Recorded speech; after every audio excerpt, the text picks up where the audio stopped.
Hello students, welcome back to Mangla tutorials. मैं महेंद्र मंगला।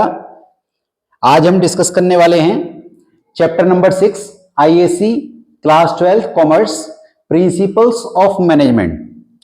तो मैंने आप लोगों के पिछले 5 चैप्टर्स के वीडियोस अपलोड किए हुए हैं, आप उन्हें देख सकते हैं। आप लोगों का एग्जाम 12 ऑफ मार्च को है, तो ये वीडियोस आप लोगों के एग्जाम में काफी हेल्प करने वाले हैं। ये मैं फास्टेस्ट पॉसिबल मैनर में इन चैप्टर्स को रिवाइज करा रहा हूं। आप लोग वीडियो को सुनने के बाद एक बार भी अपना बुक को पढ़ेंगे तो आपको बहुत जल्दी से याद हो जाएगा। तो चलिए स्टार्ट करते हैं। सबसे पहले हम बात करते हैं प्रिंसिपल्स ऑफ मैनेजमेंट की। तो प्रिंसिपल्स क्या होते हैं? प्रिंसिपल्स आर फंडामेंटल ट्रुथ और दे आर जनरल गाइडलाइंस। क्या है ये इसके की वर्डिंग्स हैं। अगर आप अपने आंसर में ये वर्ड लिखते हैं तो इसका मतलब है कि वो आंसर आपका पूरा माना जाएगा कि दे आर फंडामेंटल ट्रुथ और general guidelines which are to be followed in the organisations while taking decision. That is what called, क्या बोलेंगे हम इसको बोलेंगे management principles.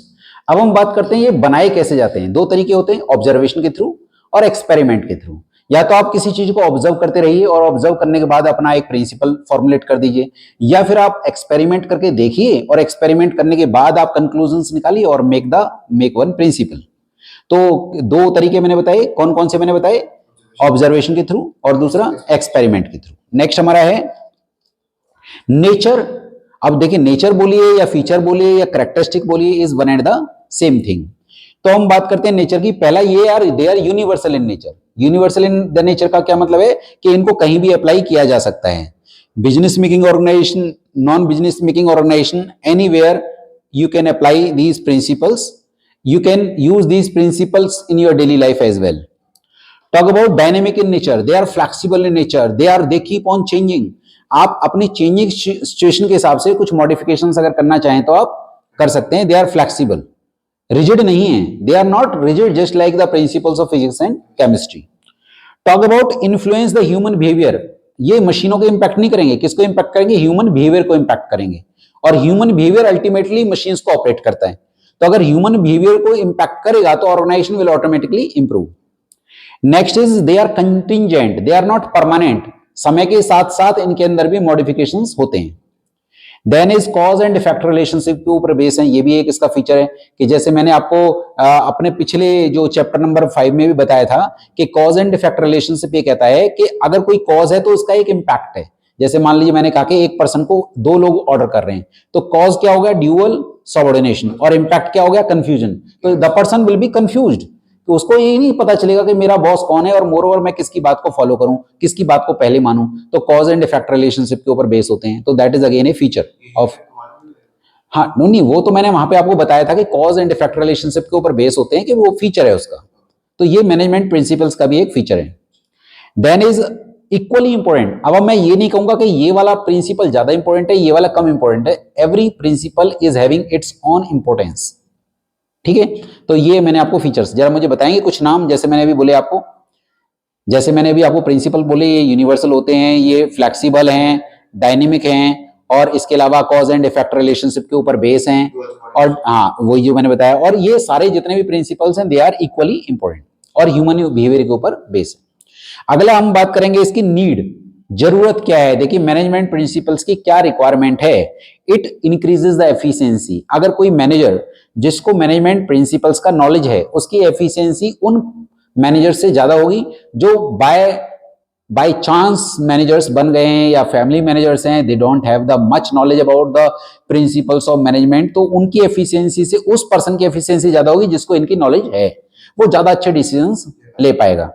Then is it explains और it tells the true nature of management. इससे actually पता चलता है कि हमारी मैनेजमेंट की ट्रू नेचर क्या है।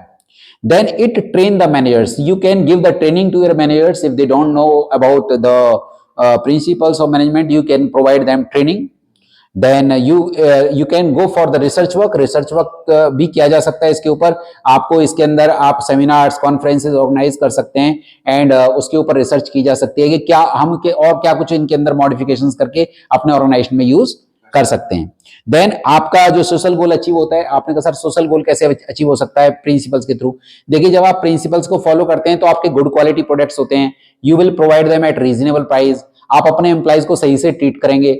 ओके, तो आपको अपने जो सोशल गोल को अचीव कर रहे हैं।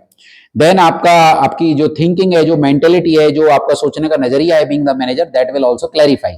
अब आप ज्यादा बेटर समझ पा रहे हैं कि मैं क्या डिसीजन लूं, और इससे आप अपना जो आप अपनी नॉलेज को स्प्रेड कर सकते हैं, अपनी नॉलेज को फैला सकते हैं। तो क्या मैंने आपको जो इंपोर्टेंस की बात की मैनेजमेंट की, तो क्या इंपोर्टेंस है, इससे आपका जो ट्रू नेचर ऑफ मैनेजमेंट पता चलता है, इससे क्लैरिटी मिलती है, थिंकिंग क्लियर हो जाती है, आप ट्रेन कर सकते हैं अपने मैनेजर्स को, ठीक है। और इसके अलावा मैंने आपको बोला कि इससे आपकी एफिशिएंसी बढ़ जाती है, मैनेजर्स की एफिशिएंसी बढ़ जाती है। नेक्स्ट हम बात करेंगे टेलर ने जो प्रिंसिपल्स दिए, पूरा नाम जो टेलर का था that was FW Taylor, Frederick Winslow Taylor. तो मिडवेल स्टील कंपनी में एज ए लेबर उन्होंने ज्वाइन किया and he retired as the chief engineer of the company. तो उन्होंने जो वहां उस कंपनी में देखा, जैसा पाया, उन्होंने उसके बेस पे जो एक्सपेरिमेंट्स किए, उसके बेस पे उन्होंने कुछ प्रिंसिपल्स फॉर्मुलेट किए।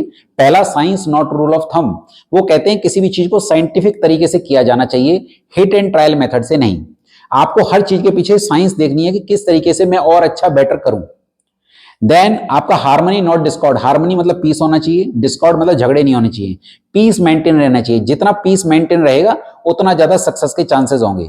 आप जापानीज कल्चर में देखिए, जब वहां स्ट्राइक करते हैं, आप कहते हैं स्ट्राइक का मतलब मार धाड़, मशीनों को तोड़ना, ना, वहां ऐसा नहीं है। वहां पे क्या है, कल्चर बिल्कुल डिफरेंट है। वो बिल्कुल इमोशनल ब्लैकमेलिंग करते हैं। वो लोग उस दिन खाना नहीं खाएंगे या ब्लैक रिबन अपना सिर में बांध लेंगे, दिखाएंगे कि हम नाराज हैं, बट प्रोडक्शन उल्टा और ज्यादा करेंगे ताकि वो इमोशनली ब्लैकमेल हो। और दूसरे कंट्रीज की तरह नहीं है कि भी आप ऑनर को ही पीट दो, है ना, या मशीनों को तोड़ दो। तो दैट इज नॉट समथिंग। वो कहता है पीस मेंटेन होने चाहिए, डिस्कॉर्ड, झगड़े नहीं होने चाहिए। Maximum not restricted output. वो कहता है आउटपुट ज्यादा बढ़ाइए ताकि दोनों को बड़ा शेयर मिले। आपने कहा सर दोनों को कौन, ऑनर को भी और एम्प्लॉय को भी, दोनों को बड़ा शेयर मिले। वो कह रहे आउटपुट को रोकना नहीं है, कम नहीं करना, बढ़ाइए ताकि दोनों को फायदा हो। यस। देन वो कहता है वर्क को छोटे छोटे पार्ट्स में डिवाइड कर देना चाहिए and work should B divide two one part. तो इससे क्या होगा, जितना वर्क को छोटे पार्ट्स में डिवाइड करेंगे तो जो पर्सन है वो पूरा काम नहीं कर रहा है, he is doing part of the job, तो उससे उसकी एफिशिएंसी बढ़ेगी। Scientific selection, training and development of the employees. Employees को जो साइंटिफिकली सिलेक्ट किया जाना चाहिए, ये नहीं कि किसी को भी आपने अपने जॉब में रख दिया, किसी को भी रख दिया, ऐसे नहीं है। साइंटिफिकली एक प्रॉपर प्रोसीजर के थ्रू आप उनको सेलेक्ट करेंगे, उनको ट्रेन करेंगे, उनको डेवलप करेंगे। साइंटिफिकली ऐसे इन द सेंस कि आपको पता होना चाहिए कि जॉब प्रोफाइल क्या है, क्या काम कराना है, उनकी क्या क्वालिफिकेशन होनी चाहिए। फिर उनसे डिजर्विंग कैंडिडेट्स को आपने इनवाइट किया, फिर आपने एप्लीकेशंस को जो है शॉर्ट आउट किया, फिर उनका इंटरव्यू लिया, रिटन टेस्ट लिया। तो प्रॉपर एक प्रोसीजर होगा, सीक्वेंस में आप सारा काम करेंगे।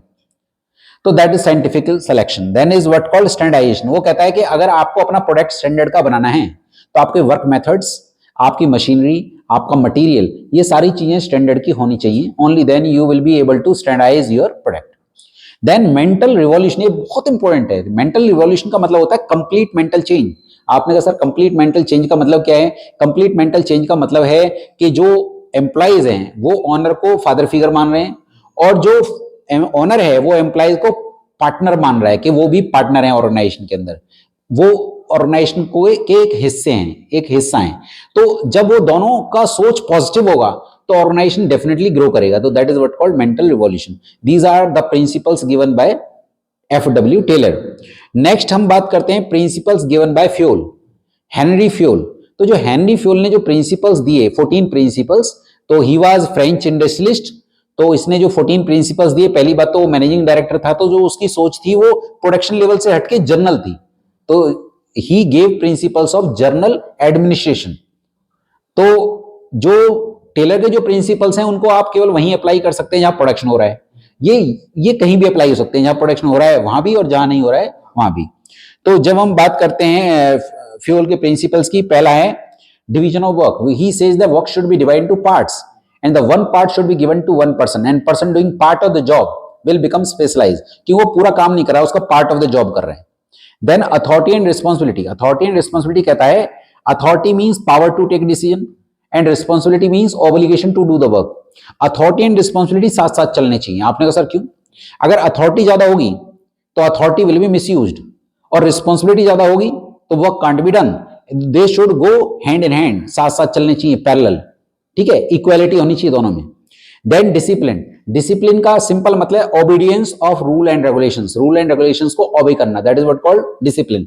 अगर डिसिप्लिन मेंटेन नहीं होगा तो क्योस हो जाएगा, ठीक है, झगड़े होंगे, प्रॉब्लम्स क्रिएट होंगी, क्योस हो जाएगा।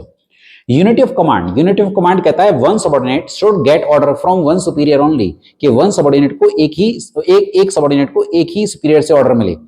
आपने कहा सर मान लीजिए मिस्टर ए के दो सबऑर्डिनेट हैं, ए और बी, तब भी यूनिटी ऑफ कमांड है, क्योंकि ए को भी ऑर्डर मिस्टर बी दे रहे हैं और सी को भी ऑर्डर मिस्टर बी दे रहे हैं, तो इसका मतलब वो 3 या 4 लोगों का भी बॉस हो सकता है, पर अल्टीमेटली सबका बॉस है तो एक ही ना, तो unity of command is maintained. तो when one subordinate getting order from one superior only, that is what called unity of command. तो यूनिटी ऑफ कमांड से फायदा ये होता है that the person will not be confused. Then is unity of direction, unity of direction कहता है the group of activities having same objective should be headed with one plan one boss. क्या बताया मैंने, ग्रुप ऑफ एक्टिविटीज, जो group of activities है having same objective, जिनका objective भी same है, उनका प्लान भी एक होना चाहिए और हेड भी एक होना चाहिए, ठीक है, that is what called unity of direction. आपने कहा सर दोनों में डिफरेंस क्या है, देखिए unity of command person base है, unity of command person base है, और यूनिटी ऑफ डायरेक्शन जो एक्टिविटी बेस है। Unity of command dual subordination को रोकता है और unity of direction overlapping of work को रोकता है, ठीक है, तो that is the difference between the to.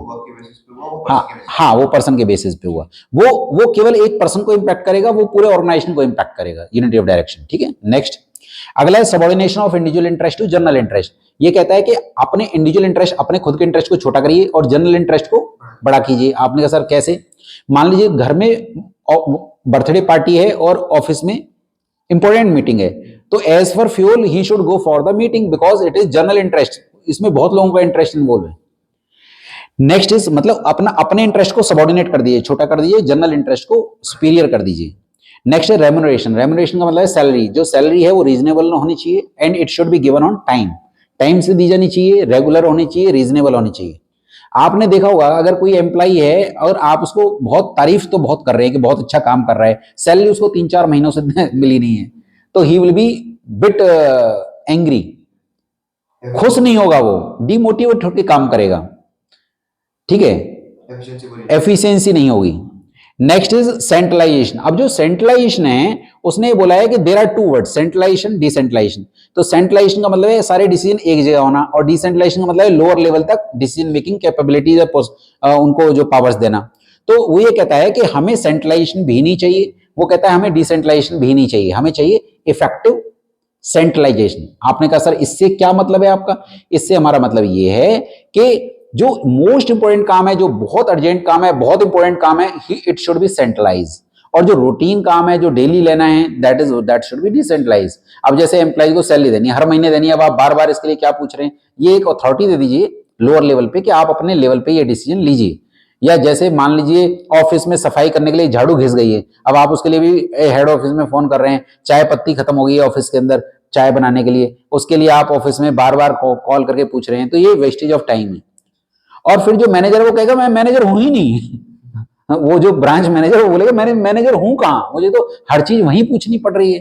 तो दैट इज व्हाट कॉल्ड, वो ये कह रहा है कि रूटीन काम को डिसेंट्रलाइज कीजिए ताकि उनके अंदर उनके पास भी थोड़ी डिसीजन मेकिंग पावर हो। तो वो कहता है इंपोर्टेंट काम को सेंट्रलाइज कर दीजिए। Next is scalar chain, most important principle given by Fayol. Scalar chain कहता है कि जो आपका it's a chain of command from top to bottom in a straight line. Official chain of command क्या बोलेंगे, फ्यूल्स लैडर बोलते हैं इसको।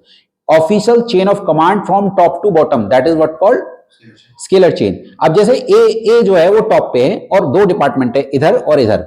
अब बात जैसे ए से बी को जाएगी, बी से सी को, सी से डी को, डी से ई को, एक डिपार्टमेंट इधर हो गया, फिर ए से उधर के एफ जी एच आई जे। तो अब क्या होगा कि जब ए को बात सी को बोलनी है, डी को बोलनी है, तो वो डायरेक्ट नहीं बोलेगा, पहले ए बी को बोलेगा, बी सी को, सी डी को। जैसे एक स्कूल की बात कर लेते हैं, स्कूल में जो आपका प्रिंसिपल है वो पहले बोलेगा हेडमास्टर को, हेडमास्टर बोलेगा कोऑर्डिनेटर्स को, कोऑर्डिनेटर बोलेगा क्लास टीचर को, क्लास टीचर बोलेगा टीचर को। तो that is something what called scalar chain. But अगर मान लीजिए प्रिंसिपल डायरेक्ट स्टूडेंट से बात कर रहा है तो फिर उस जो बीच की अथॉरिटीज है वो जीरो हो गई और प्रिंसिपल की अपनी वैल्यू खुद जीरो हो जाएगी। क्योंकि वो डायरेक्ट बात कर रहा है स्टूडेंट से, तो कल को स्टूडेंट भी डायरेक्ट बात करने प्रिंसिपल के पास ही चला जाएगा। प्रिंसिपल की कीमत ज्यादा रहने वाली नहीं है। तो कुल मिला के हमने ये समझा कि scalar chain should be maintain, तो ताकि जो बीच की जो अथॉरिटी है उनकी भी एक वैल्यू रहे। बट यहां पर एक प्रॉब्लम है, गैंग प्लैंक। गैंग प्लैंक क्या होता है? वॉलेशन ऑफ स्केलर चेन। यहाँ पे स्केलर चेन टूट गया। आपने कहा सर फिर ये यूज क्यों करते हैं? Only in case of emergency, केवल इमरजेंसी में यूज कीजिए।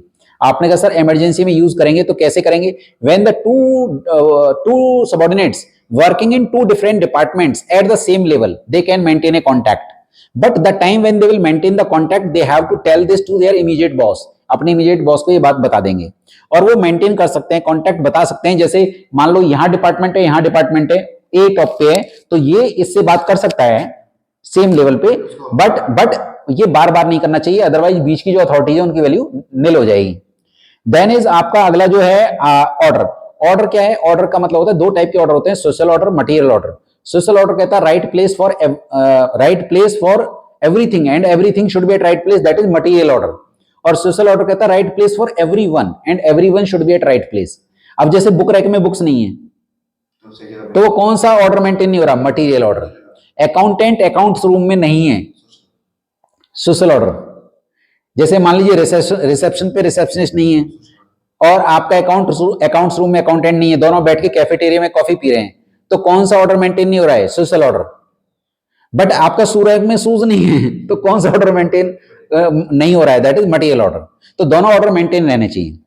Then is equity. इक्विटी का मतलब होता है जस्ट एंड काइंड मैनर से एम्प्लॉइज को ट्रीट करना, जस्ट एंड काइंड मैनर से, और equal wage for equal work. कोई पार्शियलिटी नहीं होनी चाहिए, कोई हार्श वर्ड्स यूज नहीं करना चाहिए, काइंड मैनर से अपने एम्प्लॉइज को ट्रीट करना चाहिए। आपने देखा होगा एक मूवी है जो मुन्ना भाई एमबीबीएस, उसके अंदर जो स्वीपर होता है वो सफाई कर रहा होता है और कोई भी जो पैर बना के चला जा रहा है तो वो काफी गुस्सा कर रहा है, तो वो उसको जादू की धमकी देता है, वो बड़ा खुश हो जाता है। तो अगर आप अपने एम्प्लॉइज को बहुत प्यार से ट्रीट करते हैं तो वो बहुत खुश होकर काम करते हैं।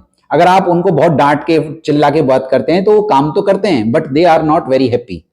तो इसका मतलब हमें जस्ट एंड काइंड मैनर से अपने एम्प्लॉइज को ट्रीट करना है, उनको हार्श वर्ड्स यूज नहीं करने हैं, काइंड वर्ड्स यूज करने हैं, और equal wage for equal work, no partiality. Then is stability of tenure. उनका जो टेन्योर है, जो टाइम पीरियड है, वो स्टेबल होना चाहिए। हमें जल्दी जल्दी उनको जॉब से नहीं हटाना चाहिए। अगर जल्दी जल्दी जॉब से हटाते हैं तो इससे क्या होगा कि जो एम्प्लॉइज है वो डीमोटिवेट फील करते हैं, और जो नया एम्प्लॉय ज्वाइन करता है वो भी अपने को डीमोटिवेट फील करता है कि मैं ऐसी ऑर्गेनाइजेशन में आ गया हूं जहां पे 1 साल से पुराना कोई बंदा है ही नहीं, तो वो भी धीरे धीरे कहीं और अप्लाई करना चालू कर देता है। उसको पता है मेरा यहाँ पे ज्यादा लंबे टाइम तक सर्वाइवल पॉसिबल नहीं है। हाँ, तो टेन्योर शुड बी स्टेबल। जल्दी जल्दी जॉब से हटाना नहीं चाहिए। एक बार आप एम्प्लॉय को रखिए और सोच समझ के रखिए, यूं नहीं कि किसी को भी रख लिया फिर किसी को भी हटा दिया, फिर हटा दिया, लगा कि यार एम्प्लॉय जो है वो तो काम किसी को भी हायर कर लेंगे। It is not like that. हाँ, गलत है। आप जल्दी जल्दी एम्प्लॉयज का भागना ऑर्गेनाइजेशन के लिए कभी भी अच्छा नहीं है। हाँ, ब्रांड इमेज कम होती है और नए अच्छे एम्प्लॉय आना ही बंद कर देंगे। नेक्स्ट है इनिशिएटिव। इनिशिएटिव का मतलब है providing opportunity to the employees so that they will accept the changes wholeheartedly. अगर आप उनको अपॉर्चुनिटी प्रोवाइड करेंगे only then they will initiate, तभी तो वो आगे काम करेंगे और तभी वो काम करना सीखेंगे। ठीक है, तो that is what called initiative. Then esprit de corps. Esprit de corps कहता है टीम स्पिरिट, टीम की भावना से काम किया जाना चाहिए। Use the word we instead I. Instead I मतलब जैसे कोई क्रिकेट टीम है और कैप्टन कह रहा है मैंने जीत दिला दी, उसको ये नहीं बोलना चाहिए हमने जीत दर्ज की, because it's not an individual effort, it is a group team effort.